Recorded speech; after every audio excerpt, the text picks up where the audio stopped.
Hello दोस्तों, एक बार फिर तहे दिल से आप सभी का स्वागत है आपके अपने educational YouTube channel Rohit Dhiman maths पर।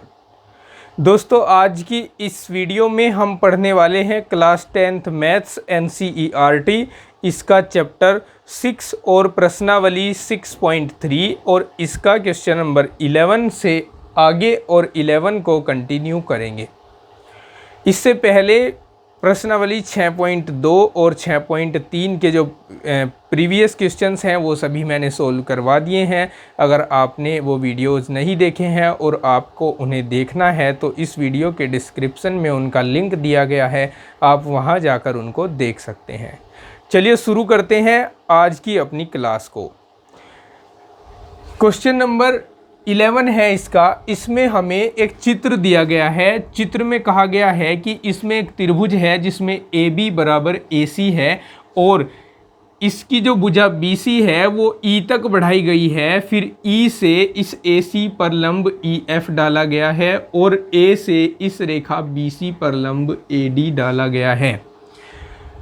फिर हमें सिद्ध करना है कि त्रिभुज ABD समरूप है ECF के। त्रिभुज ABD को अगर हम देखें तो ये त्रिभुज ABD है जिसमें मैं ब्लैक डॉट लगा रहा हूँ। ये त्रिभुज है ABD और ECF की अगर बात करें तो ECF अपने पास ये त्रिभुज है जिसमें मैं रेड कलर से डॉट लगा रहा हूँ। इन दोनों त्रिभुजों को दिखाना है हमें समरूप। एंगल प्रॉपर्टी यानी AAA प्रॉपर्टी से दिखाएंगे, AAA समरूपता से दिखाएंगे। चलो शुरू करते हैं और देखते हैं इसकी उत्पत्ति यानी प्रूफ कैसे करना है। सबसे पहले हमें कहा गया है कि AD और AC इक्वल है। AB और AC इक्वल है, माफ़ी चाहूँगा, AB और AC इक्वल है। तो AB इक्वल्स टू AC है। और हमने कक्षा 9 में एक कॉन्सेप्ट पढ़ा था, उसका यूज यहाँ पे करेंगे कि किसी भी त्रिभुज की बराबर भुजाओं के सम्मुख कोण भी बराबर होते हैं। तो अगर AB बराबर AC है तो AB के सामने का एंगल C इक्वल्स टू होगा AC के सामने के एंगल B के। ठीक है, B और C दोनों हो गए इसमें इक्वल। चलिए अब हम दोनों ही त्रिभुजों को लेकर आगे बढ़ते हैं। इसको हम समीकरण 1 कह लेते हैं। अब चित्र से त्रिभुज ABD व त्रिभुज ECF में देखिए, इन दोनों ही ट्रायंगल्स में एक एक एंगल 90 डिग्री का है। सबसे पहले इसी को लिख देते हैं। इसमें तो कहेंगे कि ADB ये इक्वल्स टू है इसके EFC से। कारण बताएंगे या ऐसे लिख दीजिए इक्वल्स टू 90 डिग्री। ठीक है, दूसरा देखिए, ध्यान से देखना बिल्कुल।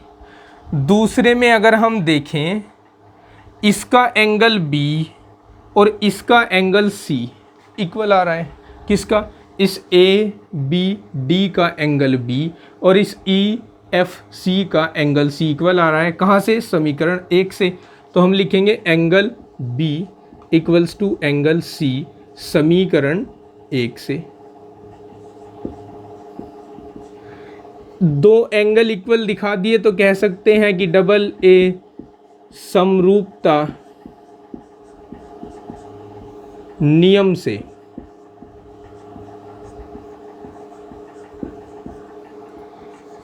त्रिभुज ABD समरूप है त्रिभुज ECF के। ठीक है, और यही इस क्वेश्चन में हमें प्रूव करना था। तो आई होप आप समझ गए होंगे।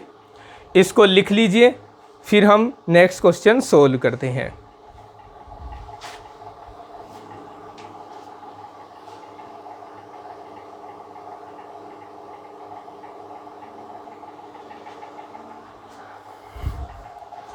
चलिए अब सोल्व करते हैं यह क्वेश्चन नंबर 12। क्वेश्चन नंबर 12 में हमें कहा है कि एक त्रिभुज है ABC और दूसरा त्रिभुज है PQR। बात करें ABC की जो भुजाएं हैं AB, BC और माध्यिका AD, वो त्रिभुज PQR की भुजाओं PQ, QR और माध्यिका PM के साथ समानुपाती हैं। तो हमें यहाँ शो करना है, हमें सिद्ध करना है कि त्रिभुज ABC समरूप है त्रिभुज PQR के।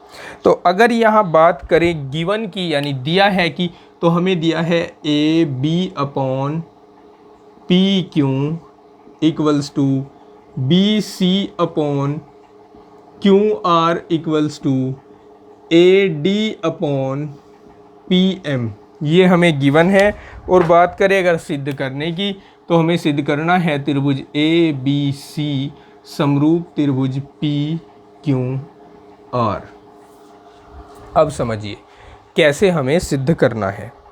देखिए हमारे पास इन दोनों त्रिभुजों में ये भुजा और ये भुजा समानुपाती है, ये BC और ये QR समानुपाती है।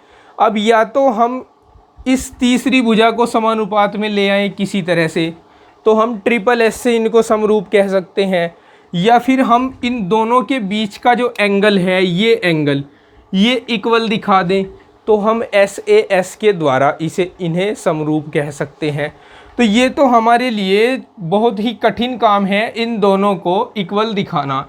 हम इनको आसानी से इक्वल दिखा सकते हैं एंगल्स को, तो हम एंगल्स को इक्वल दिखाएंगे। अब समझिए कैसे।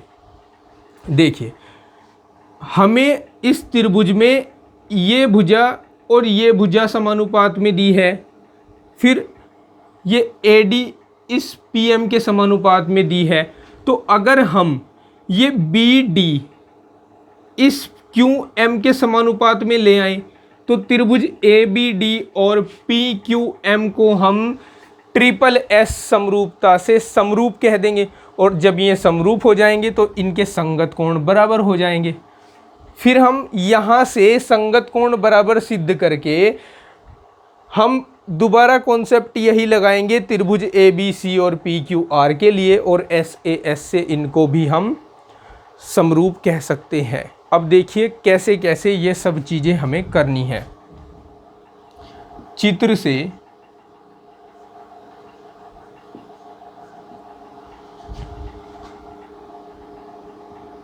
चूंकि, अच्छा ये हटा दीजिए, अभी ये हटा दीजिए। अभी लिखिए कि चूंकि AB अपॉन PQ ये इक्वल्स टू है BC अपॉन QR के, और इक्वल्स टू है AD अपॉन PM के। ये वही है जो हमें दिया गया है, यहाँ से मैंने इसको नीचे लिखा है। अब हमें पता है कि AD माध्यिका है BC की और PM माध्यिका है QR की। माध्यिका क्या करती है? माध्यिका कहती है कि मैं जिस भी शीर्ष से निकलती हूँ और जिस सामने वाली भुजा पर जाकर गिरती हूँ उसको दो बराबर हिस्सों में बांट देती हूँ। माध्यिका कहती है कि मैं सामने वाले शीर्ष से निकलूंगी और सामने वाली भुजा पर जाकर गिरूंगी और उस भुजा को दो बराबर हिस्सों में बांट दूंगी। मेरे कहने का मतलब है यहाँ जितना BD है उतना ही DC है, जितना QM है उतना ही MR है, या कहें कि ये जो BD है ये आधा है BC का और ये जो QM है ये आधा है QR का। तो अगर हम ये कर दें कि यहाँ BC का आधा और QR का आधा ले लें तो हम BD और QM लिख सकते हैं। तो हम इसको लिखेंगे या AB बटे PQ बराबर, इसमें 2 से भाग कर दो BC/2 या 1/2 BC। अब 2 से इसके हर में भी भाग कर दो 1/2 QR, क्योंकि जो चीज़ें गणित में आप खुद से करते हो वो अंश और हर में भी करनी होती है, या left hand side right hand side दोनों में करनी होती है। AD अपॉन PM को एज इट इज लिख दो, या हम इसको लिख सकते हैं AB upon PQ equals to BC का आधा BD, BD अपॉन इस QM का, इस QR का आधा QM लिख दीजिए इसको, और equals to AD upon PM।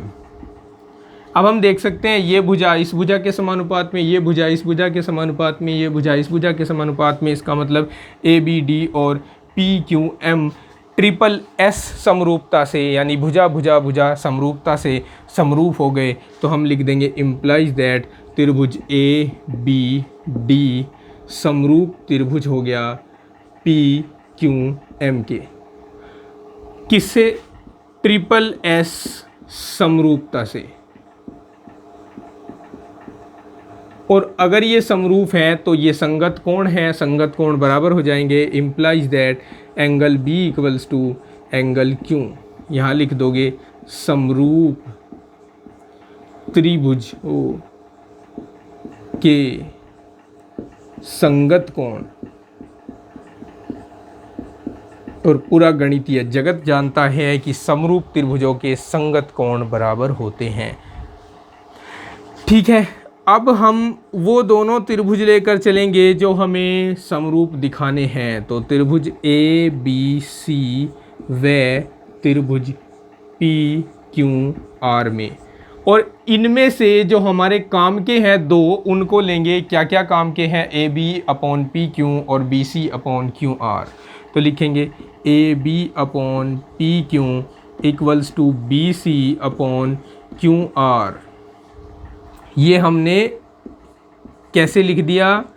क्योंकि ये हमें दिया था।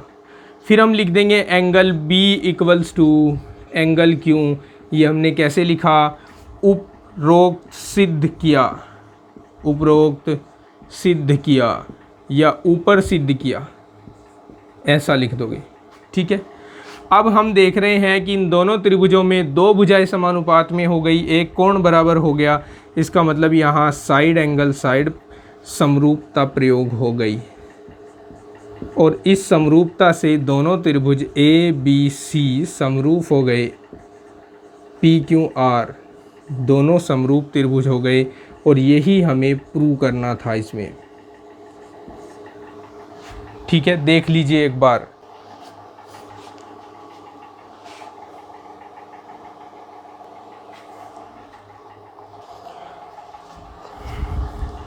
चलिए अब सोल्व करते हैं क्वेश्चन नंबर 13 को।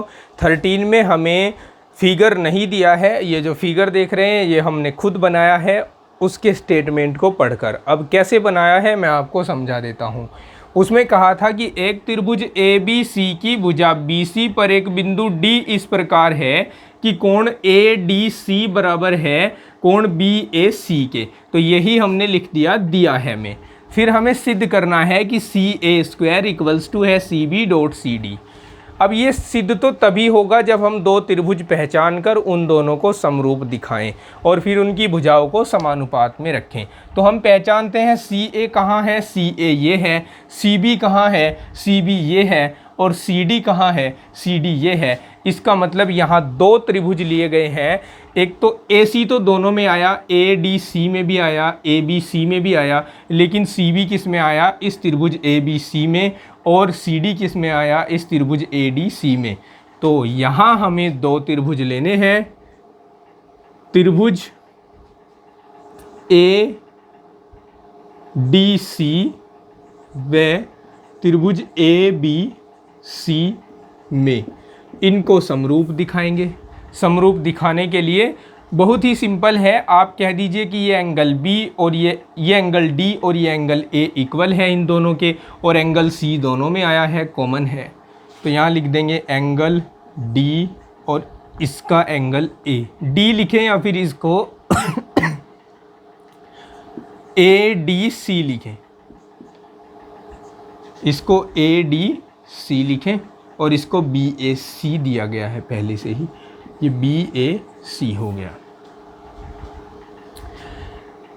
तथा angle C equals to angle C, ये तो हमें गिवन है और ये हमारे पास कॉमन है। implies that डबल ए समरूपता कसौटी से त्रिभुज ए डी सी समरूप हो गया त्रिभुज ए बी सी के। ठीक है, ये अगर समरूप हो गए हैं तो इनकी जो संगत भुजाएं हैं वो समानुपात में होंगी। अब देखिए हमें संगत भुजाएं लेनी कैसे कैसे है। हम देखें यहाँ कि इस त्रिभुज ए डी सी की भुजा ए सी या कहीं सी ए, और इस त्रिभुज ए बी सी की भुजा बी सी या कहें सी बी, ये संगत भुजाएं हैं तो समानुपात में हो जाएंगी। इसी तरह इस बड़े त्रिभुज ए बी सी की भुजा ए सी या कहें सी ए, सॉरी इस छोटे त्रिभुज की भुजा देखेंगे, ये हमारे पास क्या है, छोटे त्रिभुज की भुजा डी सी। तो ये जो डी सी है या इसको सी डी कह सकते हैं हम, ये जो सी डी है ये इस बड़े त्रिभुज की भुजा सी ए के साथ समानुपात में हो जाएगी। ठीक है, अब हम इनको क्रॉस मल्टीप्लाई करा दें तो C A dot C A equals to C B dot C D. अब इस मैटर में अगर आप कंफ्यूज हो रहे हो तो मैं आपको कन्फ्यूजन दूर करने का एक सिंपल सॉल्यूशन बताता हूँ। जहाँ आपको इस तरह का क्वेश्चन सोल्व करना पड़े जिसमें सी ए स्क्वायर यानी एक तरफ स्क्वायर और दूसरी तरफ दो भुजाएं गुणा हो रही हो, तो आपको समरूप त्रिभुज दिखाकर ऐसे लिखना है, इसको भी छोड़ें, ऐसे लिखना है, जिसका स्क्वायर हो रहा है उसको इधर न्यूमरेटर यानी अंश बनाओ और दूसरी तरफ उसको हर बनाओ। ठीक है, फिर इन दोनों भुजाओं में से एक भुजा को यहाँ हर बना दो और दूसरी भुजा को अंश बना दो। ठीक है, अब उठाकर इनको क्रॉस मल्टीप्लाई कर दो, सी ए गुणा सी ए बराबर सी बी गुणा सी डी, या सी ए का स्क्वायर बराबर C B dot C D. ये हो जाएगा इस क्वेश्चन के लिए प्रूफ। ठीक है, देख लीजिए आंखें भरकर, फिर आगे बढ़ते हैं।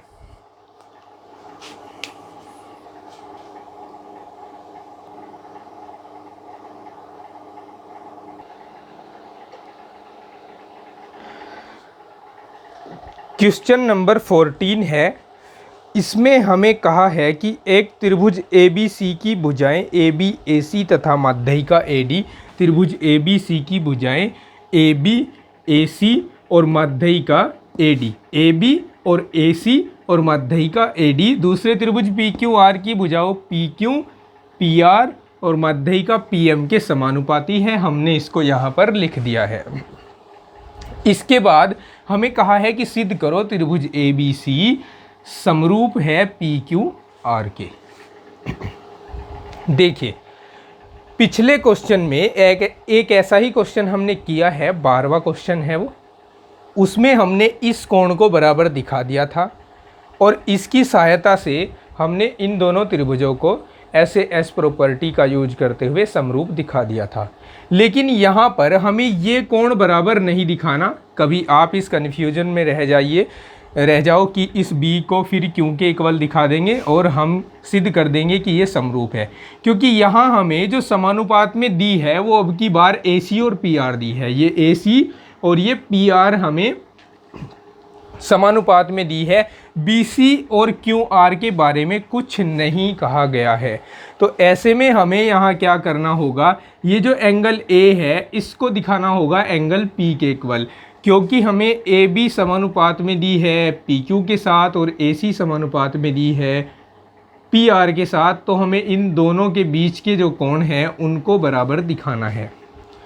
इसके लिए हमें करना क्या पड़ेगा, इसके लिए हमें रचना करनी पड़ेगी। रचना ध्यान से देखते जाइएगा, इस क्वेश्चन को कैसे प्रूव करेंगे। रचना में हमें करना क्या है कि इस AD को आगे बढ़ाओ और इतना बढ़ाओ जितना ये AD है। इसको हमने कहाँ तक बढ़ा दिया, E तक बढ़ा दिया, E तक बढ़ा दिया हमने इसको।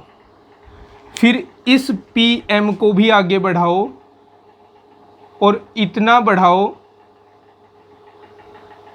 ये पी क्यू आर एस ले लीजिए, इसको इतना बढ़ाओ जितना खुद पी एम है, ठीक है। और इसको हम एस लिख लेते हैं।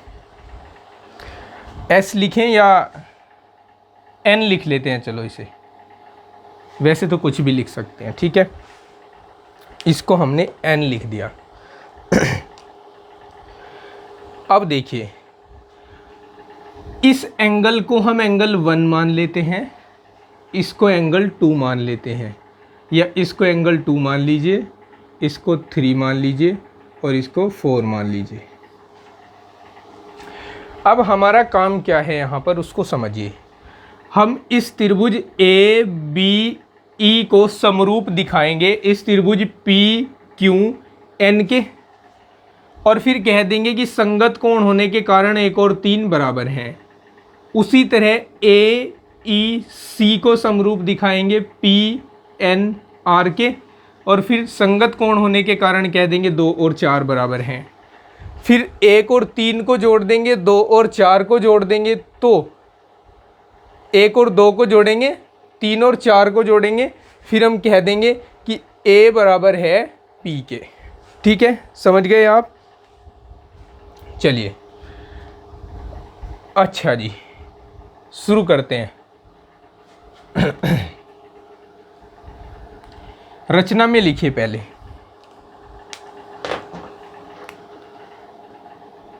एडी को ई तक तथा पी एम को एन तक इस प्रकार बढ़ाया कि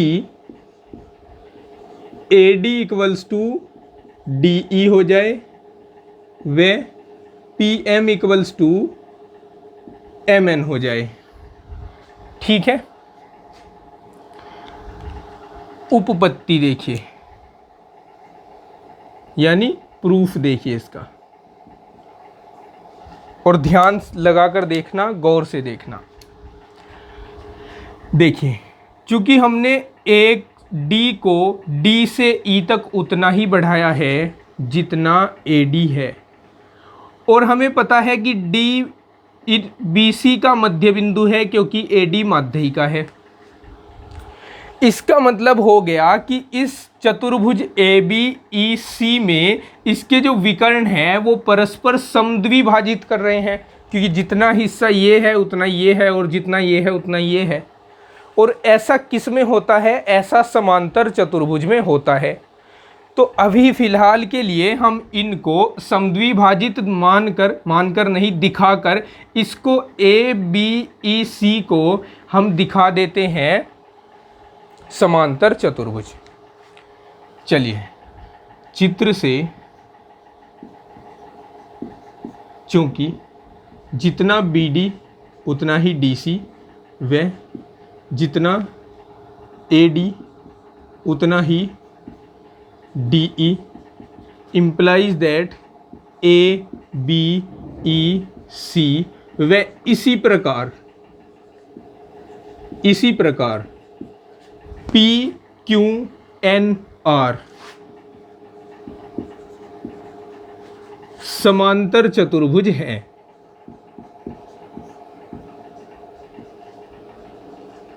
समांतर चतुर्भुज हैं। ठीक है, अब हम जानते हैं कि समांतर चतुर्भुज की सम्मुख भुजाएं बराबर होती हैं। तो हम यहाँ कह सकते हैं कि जो इसकी बीई साइड है वो इसकी AC के बराबर है। तो हम यहाँ लिख देंगे कि जो BE साइड है वो AC के बराबर है, तथा साथ ही साथ दूसरे चित्र के लिए हम लिख सकते हैं कि जो QN साइड है वो PR के बराबर है। QN equals to PR। अब हम इनको ऐसे लिखें या फिर ऐसे लिखें, कैसे? BE equals to 1 into AC तथा Q N equals to 1 into P R. बात एक ही है। इसको लेफ्ट हैंड में लाओ तो हम इसको लिख सकते हैं B E upon A C equals to 1 तथा Q N upon P R equals to 1। दोनों को देखिए, दोनों के आर एच एस इक्वल हैं तो एल एच एस भी इक्वल होंगे। तो हम यहाँ से लिख सकते हैं implies that B E upon A C equals to Q N upon P R. ठीक है, B E upon A C equals to Q N upon P R, या इस क्यू एन को यहाँ और ए सी को वहाँ इंटरचेंज करके लिख दूँ तो B E upon Q N equals to A C upon P R. ध्यान रहे हम किस लिए कर रहे हैं ये, ताकि हम इस त्रिभुज ए बी ई को समरूप दिखा सके पी क्यू एन के लिए। और उसके लिए हमें करना क्या होगा, उसके लिए हमें B A B upon P Q equals to B E upon Q N equals to A E upon P N दिखाना पड़ेगा। ठीक है, उसके लिए हमने पहला स्टेप ये अटेम्प्ट कर लिया है। B E upon Q N को हम इस समीकरण 1 में शामिल करने जा रहे हैं और हमने शामिल कर भी दिया है, क्योंकि B E upon Q N को हम A C upon P R के बराबर ले आए हैं और A C upon P R A B upon P Q के बराबर है। तो A B upon P Q equals to B E upon Q N सिद्ध कर दिया हमने। अब तीसरा सिद्ध करना रह गया, उसको हम अभी करते हैं। कैसे, देखते जाइए। ये समीकरण 2 हो गई। समीकरण 1 व 2 से ध्यान से देखिएगा, यहाँ A B upon P Q है इक्वल्स टू, यहाँ से A C upon P R को हटाकर हम उसके स्थान पर B E upon Q N रख सकते हैं। तो हमने रख दिया B E upon Q N समीकरण 1 और 2 की सहायता से। और ये A D upon P M को एज इट इज लिख लीजिए, A D upon P M. अब ध्यान देना, ए डी अपॉन पी एम का अगर दुगना कर दूं तो ए डी का दुगना ए ई हो जाएगा और पी एम का दुगना पी एन हो जाएगा। तो मैं यहाँ पर इनका दुगना कर रहा हूँ, 2 गुना 2 गुना। ठीक है, अब क्या होगा देखिए। अब हम इसको लिख सकते हैं A B upon P Q equals to B E upon Q N equals to A E upon P N. हमने दिखा दिया कि A B upon P Q equals to B E upon Q N equals to A E upon P N. इसका मतलब त्रिभुज A B ई समरूप हो गया त्रिभुज पी क्यू एन के, पी क्यू एन के। ठीक है, तो अब हम कह सकते हैं कि इसका कोण 1 और इसका कोण 3 बराबर है। कोण 1 बराबर कोण 3। ये समीकरण 2 तो हो चुका था, 3 मान लीजिए। ठीक है, सेम हमें प्रोसीजर लगाना है इन दोनों त्रिभुज ए सी ई और पी आर एन के लिए। और गणित में अगर एक ही काम 2 बार करना पड़े तो उसको 2 बार नहीं किया जाता, उसके लिए शब्द लिखा जाता है इसी प्रकार। इसी प्रकार लिखकर हम लिख देंगे कि त्रिभुज ए सी ई समरूप है त्रिभुज पी आर एन के। तो एंगल 2 इक्वल्स टू एंगल 4 हो जाएगा। एंगल 2 इक्वल्स टू एंगल 4 समरूप त्रिभुजों के संगत कोण। ये समीकरण 4 हो गया। लेकिन हमारा काम क्या था, हमें दिखाना था कि A बराबर है P के। तो अगर हम 1 और 2 को जोड़ लें, 3 और 4 को जोड़ लें तो A बराबर P लिख सकते हैं। तो हम समीकरण 3 और 4 को जोड़ देंगे। समीकरण 3 प्लस 4 से हम लिखेंगे कोण 1 प्लस कोण 2, LHS में LHS जोड़ दिया बराबर कोण 3 प्लस कोण 4, RHS में RHS जोड़ दिया। अब इधर लिख रहा हूँ यहाँ पर, तो हम दिखा सकते हैं implies that angle A equals to हो गया एंगल पी के। ठीक है, एक बार देख लेता हूँ कि कहीं ये आउट ऑफ कैमरा तो नहीं है। ठीक है, हो जाएगा हमारा काम इसमें।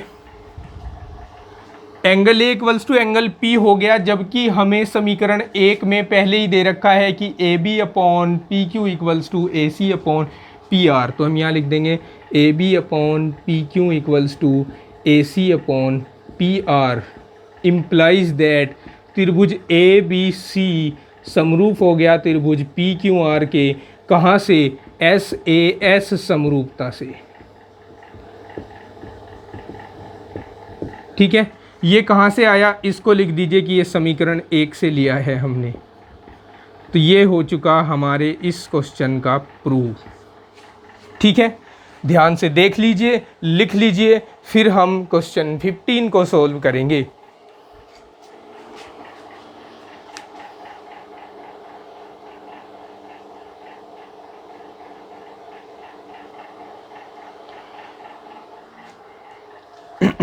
Question number 15। क्वेश्चन नंबर 15 में हमें कहा है कि किसी समय एक 6 मीटर ऊंचे स्तंभ की छाया 4 मीटर है।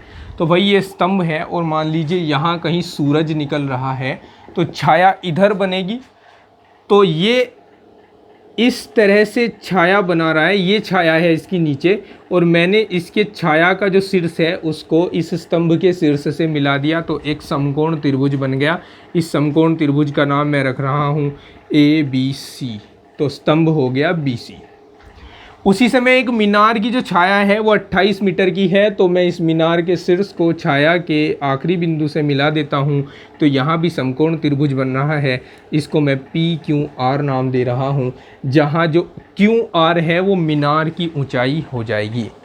अब इस क्वेश्चन में कहा है कि मीनार की ऊंचाई बताओ तो कितनी होगी। ये मैंने यहाँ क्वेश्चन मार्क लगा दिया, यानी मुझे क्यू आर की वैल्यू यहाँ पर फाइंड करनी है। तो बड़ा सिंपल है, देखिए कैसे फाइंड करेंगे। सॉल्यूशन देखिए इसका। देखो भाई, त्रिभुज ए बी सी व त्रिभुज पी क्यू आर में सबसे पहले इन दोनों त्रिभुजों को आप समरूप दिखा दो, फिर इनकी संगत भुजाओं को समानुपात में रख लेना। 3 भुजाओं का आपको पता है, तो चौथी भुजा आ जाएगी। 1 2 3 का पता है, चौथी निकल कर आ जाएगी। सबसे पहले हमें दिखाते हैं इनको समरूप, और समरूप दिखाने के लिए हम यूज करेंगे कि इसका एंगल ए बी सी और इसका पी क्यू आर इक्वल है। Angle A B C equals to P Q R equals to 90 degree. 90 degree होने के कारण, और किसी समय अगर सूरज निकल रहा है तो किसी समय इन दोनों का जो एंगल ऑफ एलिवेशन होगा, यानी उन्नयन कोण होगा सूरज के साथ, वो इक्वल होगा। अगर इसका थीटा है तो उसका भी थीटा होगा। तो यहाँ हम लिखेंगे एंगल सी ए बी या बी ए सी, तो बी ए सी कह लेते हैं, और इसका एंगल क्यू पी आर ये इक्वल होगा सूर्य का उन्नयन कोण। और किसी एक ही समय पर प्रत्येक वस्तु के लिए सूर्य का उन्नयन कोण समान होता है। इंप्लाइज दैट डबल ए समरूपता नियम से त्रिभुज ए बी सी समरूप है पी क्यू आर के, और अगर ये समरूप है तो इनकी संगत भुजाएं समानुपात में होगी। संगत भुजाएं मतलब आर क्यू या Q R upon B C, Q R upon B C equals to होगी क्यू पी या P Q upon A B, P Q upon A B. Q R की वैल्यू तो हम जानते नहीं, बी सी की value जानते हैं 6 है, पी क्यू की वैल्यू जानते हैं 28 है, और ए बी की वैल्यू जानते हैं 4 है। 4 सत्ते 28, 6 जाकर इधर गुणा होगा, तो क्यू आर बराबर होगा 7 गुणा 6 बराबर 42 मीटर। अतः मीनार की ऊंचाई होगी 42 मीटर। ठीक है स्टूडेंट्स, लिख लीजिए इसको जल्दी से, फिर देखते हैं इस एक्सरसाइज का लास्ट क्वेश्चन।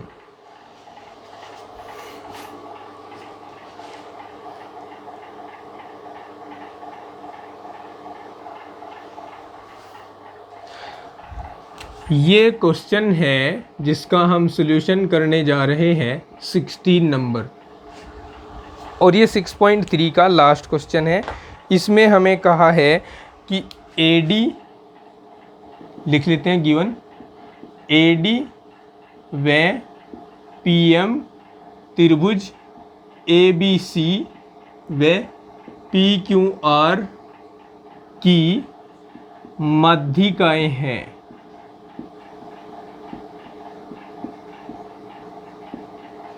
तथा ये भी दिया है कि त्रिभुज ABC समरूप है PQR के।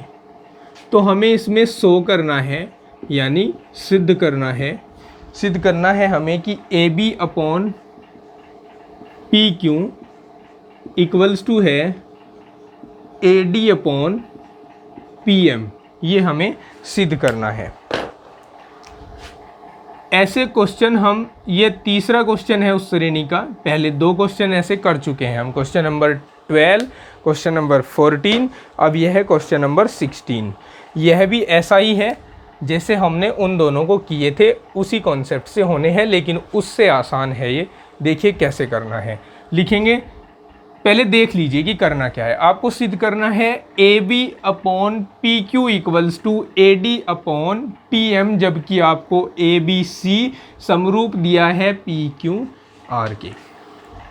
तो अगर ABC समरूप है PQR के, तो हम लिख सकते हैं ये अपॉन ये इक्वल्स टू ये अपॉन ये इक्वल्स टू ये अपॉन ये। ठीक है, लिख दो इसे पहले। चूंकि triangle ABC similar to PQR implies that AB upon PQ equals to BC upon QR equals to AC upon PR। ये तो समीकरण 1 हो गया। तथा क्या होगा कि ये B भी तो Q के इक्वल होगा, क्योंकि भाई समरूप त्रिभुजों के संगत कोण हैं, तो एंगल B भी एंगल Q के इक्वल होगा। अब अगर आपको माध्यिकाओं को भी समानुपाती दिखाना है, तो आप इन 2 त्रिभुजों को लेकर चलो, एक तो इसको और एक इसको। इन दोनों त्रिभुजों को लेकर चलो और इनको समरूप दिखा दो, और समरूप दिखाकर कह दो कि इसकी AB, इसकी PQ, इसकी BD, इसकी QM और इसकी AD और इसकी PM ये समानुपाती होंगी। ठीक है, तब उसमें से इसको और इसको और इसको रख लेना, बाकी सबको हटा देना। और ये दिखाना बहुत ही आसान काम है, क्योंकि B इक्वल्स टू Q दिया है और BC upon QR equals to AB upon PM दिया है। तो AD माध्यिका कहा है, PM को भी माध्यिका कहा है, तो BC का आधा कर दो, QR का आधा कर दो। देखिए कैसे। अब त्रिभुज ABD व त्रिभुज PQM में, अच्छा इससे पहले एक काम और करना पड़ेगा, वो काम कर लीजिए पहले। इस AB अपॉन PQ को ऐसे ही रखिए, इस BC अपॉन QR को लिखकर इनका आधा आधा कर दो, 1/2 से अंश और हर में गुणा कर दो। तो ये अब ऐसे हो जाएगा कि AB upon PQ equals to, इसका आधा होगा BD और इसका आधा होगा QM। इसको समीकरण 2 मान लो, लिखो। अब चित्र से त्रिभुज ABD व त्रिभुज PQM में angle B equals to angle Q, तथा AB upon PQ equals to BD upon QM QM, कारण लिखना पड़ेगा इसका भी। यहाँ लिखोगे चूँकि ABC समरूप है PQR के, और यहाँ लिखोगे समीकरण 2 से। तो अब लिखोगे कि SAS समरूपता कसौटी से त्रिभुज ABC ABD समरूप है PQM के, और अगर ये समरूप है तो इसकी सभी संगत भुजाएं समानुपात में होगी, अर्थात AB/PQ इक्वल्स टू होगी AD/PM। समरूप त्रिभुजों की संगत भुजाएं, और सब जानते हैं कि ये समानुपात में होती है, और यही हमें इसमें प्रूव करना था। ये हो चुका प्रूव, और इसी के साथ हमारी ये एक्सरसाइज 6.3 भी हो चुकी है कंप्लीट। ठीक है, उम्मीद करता हूँ कि जो भी पढ़ाया गया है सब आपने बेहतर ढंग से समझा होगा, सब कुछ आपकी समझ में आया होगा। इसके बाद भी अगर आपका कोई डाउट है तो आप कमेंट सेक्शन में लिख सकते हैं, या फिर डिस्क्रिप्शन में जाकर आप वहां पर व्हाट्सएप नंबर जो लिखा गया है उस व्हाट्सएप नंबर पर मैसेज भेजकर अपना डाउट बता सकते हैं। मैं पूरी कोशिश करूंगा कि आपके सभी डाउट्स क्लियर किए जाएं। मिलते हैं नेक्स्ट क्लास में, तब तक के लिए take care, bye bye, have a nice day.